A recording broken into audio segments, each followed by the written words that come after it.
بسم اللہ الرحمن الرحیم۔ صحیح بخاری حدیث نمبر 705۔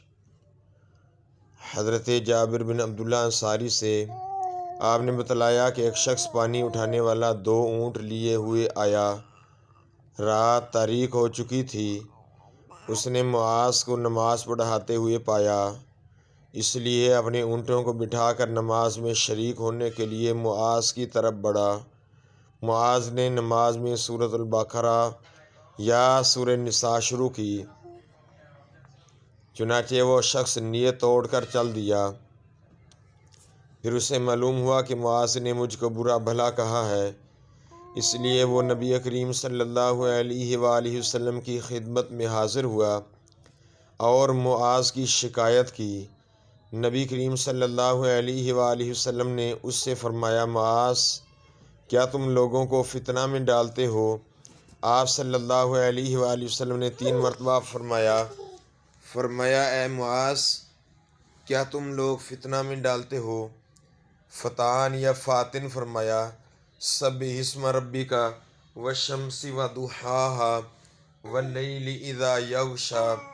صورتیں تم نے کیوں نہ پڑھیں؟ کیونکہ تمہارے پیچھے بوڑھے، کمزور اور حاجت مند نماز پڑھتے ہیں۔ شعبہ نے کہا کہ میرا خیال ہے کہ یہ آخری جملہ کیونکہ تمہارے پیچھے الی آخرہ حدیث میں داخل ہے۔ شعبہ کے ساتھ اس کی متابعت سعید بن مسروق، مسعر اور شیبانی نے کی ہے اور عمر بن دینار نے بھی کی ہے۔ صحیح بخاری حدیث نمبر 706۔ حضرت عبدالعزیز بن صہیب نے انس بن مالک سے بیان کیا، نبی کریم صلی اللہ علیہ وآلہ وسلم نماز کو مختصر اور پوری پڑھتے تھے۔ صحیح بخاری حدیث نمبر 707۔ حضرت ابو قتادہ حارث بن ربیع سے انہوں نے نبی کریم صلی اللہ علیہ وآلہ وسلم سے کہ آپ صلی اللہ علیہ وآلہ وسلم نے فرمایا کہ میں نماز دیر تک پڑھنے کے ارادہ سے کھڑا ہوتا ہوں، لیکن کسی بچے کے رونے کی آواز سن کر نماز کو ہلکی کر دیتا ہوں، کیونکہ اس کی ماں کو جو نماز میں شریک ہوگی تکلیف میں ڈالنا برا سمجھتا ہوں۔ صحیح بخاری حدیث نمبر 708۔ حضرت انس بن مالک سے انہوں نے بتایا کہ نبی پاک صلی اللہ علیہ وآلہ وسلم سے زیادہ ہلکی لیکن کامل نماز میں نے کسی امام کے پیچھے کبھی نہیں پڑھی۔ آپ صلی اللہ علیہ وآلہ وسلم کا یہ حال تھا کہ اگر آپ صلی اللہ علیہ وآلہ وسلم بچے کے رونے کی آواز سن لیتے تو اس خیال سے کہ اس کی ماں کہیں پریشانی میں نہ مبتلا ہو جائے، نماز مختصر فرما دیتے۔ صحیح بخاری حدیث نمبر 709۔ حضرت انس بن مالک نے یہ بیان کیا کہ نبی پاک صلی اللہ علیہ وآلہ وسلم نے فرمایا،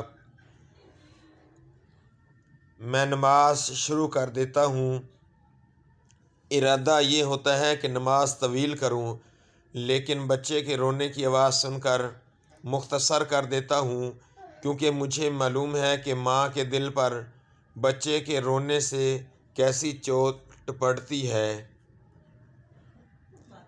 صحیح بخاری حدیث نمبر 710۔ حضرت ابو قتادہ سے انہوں نے انس بن مالک سے انہوں نے نبی پاک صلی اللہ علیہ وآلہ وسلم سے آپ صلی اللہ علیہ وآلہ وسلم نے فرمایا کہ میں نماز کی نیت باندھتا ہوں، ارادہ یہ ہوتا ہے کہ نماز کو طویل کروں گا، لیکن بچے کے رونے کی آواز سن کر مختصر کر دیتا ہوں، کیونکہ میں اس درد کو سمجھتا ہوں جو بچے کے رونے کی وجہ سے ماں کو ہو جاتا ہے۔ صحیح بخاری حدیث نمبر 711۔ حضرت عمر بن دینار سے انہوں نے جابر سے بیان فرمایا، معاذ نبی کریم صلی اللہ علیہ وآلہ وسلم کے ساتھ نماز پڑھتے، پھر واپس آ کر اپنی قوم کو نماز پڑھاتے تھے۔ صحیح بخاری حدیث نمبر 712۔ حضرت اماں عائشہ صدیقہ طیبہ طاہرہ رضی اللہ تعالی عنہا سے آپ نے بتلایا کہ نبی پاک صلی اللہ علیہ وآلہ وسلم کے مرض الوفات میں بلال رضی اللہ تعالیٰ عنہ نماز کی اطلاع دینے کے لیے حاضر خدمت ہوئے۔ آپ نے فرمایا کہ ابو بکر سے نماز پڑھانے کے لیے کہو۔ میں نے عرض کی کہ ابو بکر کچے دل کے آدمی ہیں، اگر آپ کی جگہ کھڑے ہوں گے تو رو دیں گے اور قرآن اور قرات نہ کر سکیں گے۔ آپ نے فرمایا کہ ابو بکر سے کہو کہ وہ نماز پڑھائیں۔ میں نے وہی عذر پھر دہرایا۔ پھر آپ نے تیسری بار یا چوتھی مرتبہ یہ فرمایا کہ تم لوگ تو بالکل صواحب یوسف کی طرح ہو، ابو بکر سے کہو کہ وہ نماز پڑھائیں۔ خیر، ابو بکر نے نماز شروع کرا دی۔ پھر نبی پاک صلی اللہ علیہ وآلہ وسلم اپنا مزاج ذرا ہلکا پا کر 2 آدمیوں کا سہارا لیے ہوئے باہر تشریف لائے۔ گویا میری نظروں کے سامنے وہ منظر ہے کہ آپ کے قدم زمین پر نشان کر رہے تھے۔ ابو بکر آپ کو دیکھ کر پیچھے ہٹنے لگے، لیکن آپ نے اشارہ سے انہیں نماز پڑھانے کے لیے کہا۔ ابو بکر پیچھے ہٹ گئے اور نماز نبی کریم صلی اللہ علیہ وآلہ وسلم کے بازو میں بیٹھے ہیں۔ ابو بکر لوگوں کو نبی پاک صلی اللہ علیہ وسلم کی تکبیر سنا رہے تھے۔ عبداللہ بن داؤد کے ساتھ اس حدیث کو محاذر نے بھی اعمش سے روایت کیا ہے۔ صحیح بخاری حدیث نمبر 713۔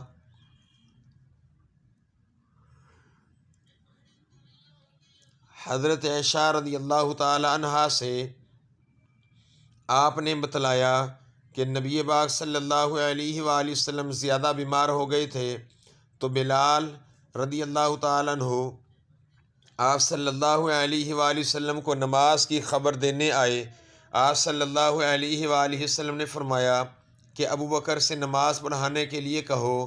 میں نے کہا یا رسول اللہ صلی اللہ علیہ وآلہ وسلم، ابو بکر ایک نرم دل آدمی ہیں اور جب بھی وہ آپ کی جگہ کھڑے ہوں گے لوگوں کو شدت گریاں کی وجہ سے آواز نہیں سنا سکیں گے، اس لیے اگر عمر سے کہتے تو بہتر تھا۔ آپ صلی اللہ علیہ وآلہ وسلم نے فرمایا کہ ابو بکر سے نماز پڑھانے کے لیے کہو۔ پھر میں نے حفصہ سے کہا کہ تم کہو کہ ابو بکر نرم دل آدمی ہیں اور اگر آپ کی جگہ کھڑے ہوئے تو لوگوں کو اپنی آواز نہیں سنا سکیں گے، اس لیے اگر عمر سے کہیں تو بہتر ہوگا۔ اس پر آپ صلی اللہ علیہ وآلہ وسلم نے فرمایا کہ تم لوگ صواحب یوسف سے کم نہیں ہو، ابو بکر سے کہو کہ نماز پڑھائیں۔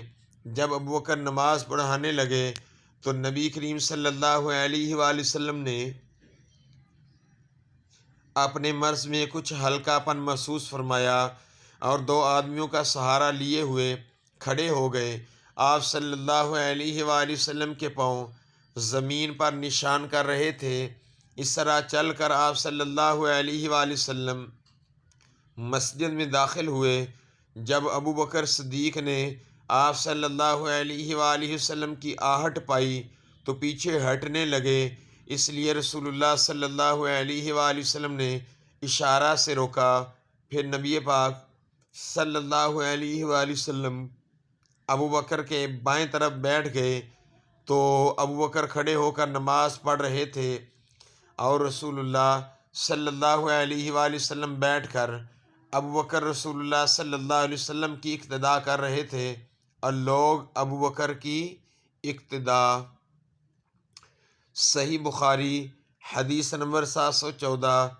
حضرت امام مالک بن انس سے بیان کیا، انہوں نے یہ روایت ابو ہریرہ سے، رسول اللہ صلی اللہ علیہ وآلہ وسلم نے ظہر کی نماز میں 2 رکعت پڑھ کر نماز ختم کر دی تو آپ صلی اللہ علیہ وآلہ وسلم نے آپ صلی اللہ علیہ وسلم سے ذوالیدین نے کہا، یا رسول اللہ صلی اللہ علیہ وآلہ وسلم، کیا نماز کم ہو گئی ہے یا آپ بھول گئے ہیں؟ اس پر آپ صلی اللہ علیہ وآلہ وسلم نے اور لوگوں کی طرف دیکھ کر پوچھا، کیا ذوالیدین صحیح کہتے ہیں؟ لوگوں نے کہا ہاں۔ پھر آپ صلی اللہ علیہ وسلم اٹھے اور دوسری 2 رکعتیں بھی پڑھیں، پھر سلام پھیرا، پھر تکبیر کہی اور سجدہ کیا، پہلے کی طرح یا اس سے کچھ لمبا سجدہ کیا۔ صحیح بخاری حدیث نمبر 715۔ حضرت ابو سلمہ بن عبد الرحمن سے ابو ہریرہ سے آپ نے بتلایا کہ نبی پاک صلی اللہ علیہ وآلہ وسلم نے ایک مرتبہ ظہر کی صرف 2 ہی رکعتیں پڑھی اور بھول سے سلام پھیر دیا۔ پھر کہا گیا کہ آپ نے صرف 2 ہی رکعتیں پڑھی ہیں، پس آپ صلی اللہ علیہ وسلم نے 2 رکعتیں اور پڑھیں، پھر سلام پھیرا، پھر 2 سجدے فرمائے۔